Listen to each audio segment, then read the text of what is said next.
ನಮಸ್ಕಾರ, Shilpa life style ಚಾನಲ್ಗೆ ಸ್ವಾಗತ. ನಾನು ಇವತ್ತು ಮನೆಯಲ್ಲಿಯೇ ಪುಳಿಯೋಗರೆ ಪೌಡರ್ನ ಹೇಗೆ ಮಾಡೋದು ಅಂತ ಹೇಳಿಬಿಟ್ಟು ತೋರಿಸ್ಬೇಕಂತ ಅಂದ್ಕೊಂಡಿದ್ದೀನಿ. ಪುಳಿಯೋಗರೆ ಪೌಡರ್ನ ತೋರಿಸೋದಕ್ಕಿಂತ ಮುಂಚೆ ಒಂದು ಚಿಕ್ಕ ಗಣಪತಿ ಶ್ಲೋಕದಿಂದ ಸ್ಟಾರ್ಟ್ ಮಾಡೋಣ ಅಂತ ಅಂದ್ಕೊಂಡಿದ್ದೀನಿ.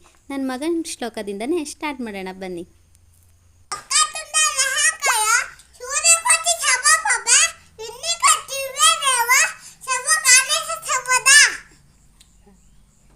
ಮೊದಲಿಗೆ ತೊಗರಿಬೇಳೆ, ಕಡಲೆಬೇಳೆ, ಮೆಂತ್ಯ, ಎಳ್ಳು, ಮೆಣಸು, ಹೆಸರುಕಾಳು, ಉದ್ದಿನಬೇಳೆ, ಜೀರಿಗೆ.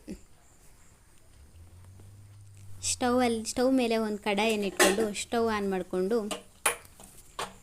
ಒಂದು ಸಮ ಪ್ರಮಾಣದ ಒಂದು ಲೋಟ ತಗೋಬೇಕು. ಆ ಲೋಟದಲ್ಲಿ ಎಲ್ಲ ಕಾಳುಗಳನ್ನು ಸಮ ಪ್ರಮಾಣದಲ್ಲಿ ತಗೋಬೇಕು. ಮೊದಲಿಗೆ ತೊಗರಿಬೇಳೆ,